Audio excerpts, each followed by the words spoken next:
Happily, on Nicknack. Mochka failed in every sense of the word. 5 of her best friends gathered in Sugar Corner to celebrate thousands of a tea party which Pinkie Pie rolled to celebrate the past 999 parties. And 3 hours later, the beginning of a party for all the ponies' night fell. 5 ponies returned to their homes, leaving Pinkie to deal with some of my chores before you go upstairs and lie down in bed. The Cakes were generous married couple, allowing the male to live in their store and used to hold a party, but they were rules that had to be followed. One of them says that Pinkie should clean up after themselves, and the guest that Philly and intended to do easy trot going to the storage room. Zemnoponi opened the door and fell out of the broom closet. Catching her, Pinkie giggled. "Silly broom, now is not your turn," she reminded utensils. Leaning against the wall broom closet, pulled out a roll of Philly garbage bags and a small brush. "First I'll clean the table." Returning to the hall, said the Philly player, standing on the table against the far wall. Since the party is over, the unit was turned off and none of the ponies are no longer bothered to turn it on. Pinkie was thinking back on it, a little music to set the mood for cleaning, but at the last moment, Zemnoponi changed her mind. The music for the party. Turn it on when Pinkie takes away party, it would be wrong. Suddenly, Pinkie realized that small handful of garbage and dirty dishes tell a story. Everything that happened at the party left his small dirty mark, no matter how polite is not trying to be her friend. For example, around the table were scattered chips because of Rainbow Dash, which is a bit carried away by the game of hot potato when it came down to a tense battle between her and Applejack. In the end, they were throwing rat at each other until the rainbow is not missed and not got directly into a bowl of potato chips. All ponies were laughing, and apologetic Rainbow cleaned up much of the confusion. The great thing about this was that no one wins in the game, just as no one lost, all just having fun. "And so it looks like the battle for the harvest," Pinkie giggled, sweeping away the remnants of a bag of snacks. After examining tables, Zemnoponi convinced her everything is clean. There were sort of dirty dishes. Pinkie was all the bowls on the table in a big tower, crowning her a bowl of punch.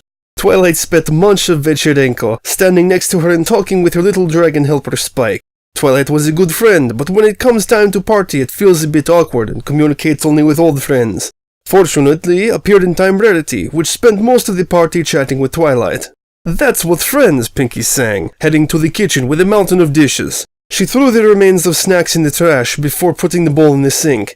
They stayed there so long that it had zavatritsya. However, the punch was too much to just pour it, so that the Philly put it in the fridge. Tomorrow, Mr. and Mrs. Cake having treated them during breakfast. Punch, shower, ink, nonsense. Pinkie singing, going back to the living room. At Fulfill His Destiny during a party table, there were cardboard cups and plates are fortunate enough not to get into the trash, which Kicks start collecting. Among them, there was not one which would touch the hoof Rarity. Carelessness in matters of this kind would be not inherent in the status of my lady, as one fashionista said. In all that concerned the things worthy, Rarity Unicorn was quite scrupulous, but always ended up talking with the guests. "Well, except for Rainbow Dash," corrected me Pinkie. "Well, the truth is the truth, except for Rainbow Dash. In any case, Pinkie, I collect cups, remember, Mr. Narrator?" "Right." Having collected all the cups and plates, Pinkie threw them in the trash. After that, the only one who was left lying on the table was the Gummy, her handmade alligator. Philly at the pet store said that he had a rare disease that caused his teeth to not grow because of what his own mother left him. When Pinkie saw him, he looked so small and helpless that Pinkie immediately took him to his home. The Cakes were initially not too keen on the idea, but after learning that the Gummy would not grow teeth, they are used to it. Fluttershy always been interested in crocodiles, and this night was no exception. She spent most of the party as khlopocha and playing with him. Between the pet Pegasus, Rabbit Angel, and all the little animals, which she cared Fluttershy preferred their society ponies. Pinkie knew Flatten, a good filly and a good friend, she just had to say modest. Turning his thoughts to the events of that night, Pinkie could not escape the thought that she had missed some of the fun. Pinkie smiled. Despite the regrettable that tormented her, it was enough to know that her friends had fun at the party hosted by her. Pinkie returned to the storage room and brought a ladder. She could not reach the ball and ribbons hanging from the ceiling. "I bet the Rainbow Dash is already asleep," said Pinkie, climbing up the ladder and grabbing the ball. Philly bit him through a small hole in the nodule and inhaled some helium from the ball before releasing him flying across the room. "Just as Fluttershy," squeaked Zemnoponi high voice. Collecting ribbons from the ceiling and biting through balls, Pinkie looked whole Sugar Corner and felt sad. Now Hall looked so easy. He looked much better, being full of colorful ornaments and her friends, but how much effort was needed to prepare for all of her friends, and how, in an instant, everything disappeared. "Always, I am standing on a ladder to collect balls," complained Pinkie. Her ears cringed. Not that she doubted that her friends love, as if for the first birthday of the gummy. On the contrary, a friend showed how much they love the pink mare. But the days of birth by themselves imply a party. Sometimes, Pinky wanted to be her friend through a party for no good reason. Of course, it does not get better. In fact, friends are doing nice to each other without expecting anything in return. Grandma used to say pie, then for a long time, on a stone farmhouse, and an old lady know what he says. Pinky finished with the ceiling and walls. The stairs more was not needed. The mare was thinking to jump to the closet, but she was very tired. When he reached the cabinet, Zemnoponi put the ladder in the closet. Now it's your turn, silly, Philly comforted Broom. Taking out a shovel, sweep up the last remnants of Pinky party. After that, Zemnoponi realized that I did all but one. Did not make a rubbish bag. All cleaning took less than an hour, and at the corner of Sugar, Pinky finished it, putting the bag in the trash. Hence, the town was virtually indistinguishable, so Pinky could not see her friends at home. And yet, the cleaning was finished and Zemnoponi sighed with relief, recognizing that the way it is. For a pony, it was not easy. It would have been faster if the pair came to the aid of friends. It had been exactly 1,000 parties, but help in the organization offered only once. No, Pinky was lazy or did not want to fulfill the conditions Keiko to hold a party. Just clean up here and so it was a bit lonely. First party and then kicks, yawning, announced Philly. Carefully pry the gummy hoof, Pinky went upstairs and threw a last glance at the empty room, turned off the light. Once inside the room, dropped her Philly crocodile in his little cot.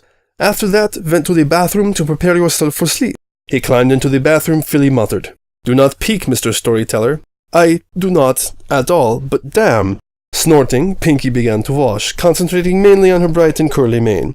When finished, the pony began to dry her hair is still damp, noting that they are long and straight. However, a chuckle later, her mane fluffed up, regained previous form. Philly finished preparing for bed brushing. After spending the language on a perfectly smooth and clean teeth, kicks back into the bedroom. Bashfully wrinkled nose, she turned on a small nightlight, which helped her to fall asleep, because even 6 years later, she was afraid to sleep in complete darkness. Philly even tried to follow the advice of Granny and laugh at their fear, but the darkness has not become less scary. Pinky turned down a hanging chandelier and dived into bed. She missed her stories at night, Granny Pie, my mother's cooking, and a wide strong embrace by her father. His eyes stung Philly's and vision blurred from unwanted tears. She did not know those big words that he spoke, evil healthy colt, who came to him on that fateful day. Words such as subsidiary and foreclosure. All she knew was that later that night, Mom and Dad almost an hour screaming at each other before choking with sobs.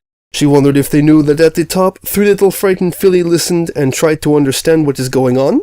Then I arranged the first party in Ponyville, Philly said, smiling memories. It was sad to say goodbye to their parents, but they said that it would be better to live in a small town than here on the farm.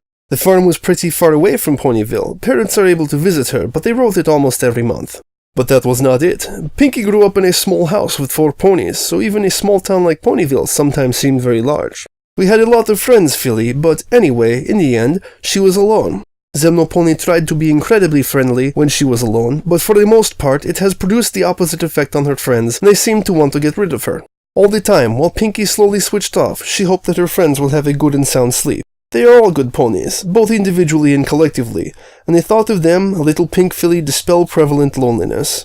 Pinky's last thought before I go to sleep. There were memories of the stories of Granny's Pie, a pony that lived in sad times. But Pinky liked these stories the most. At least in these stories, the times were bad, all ponies have always lived happily ever after.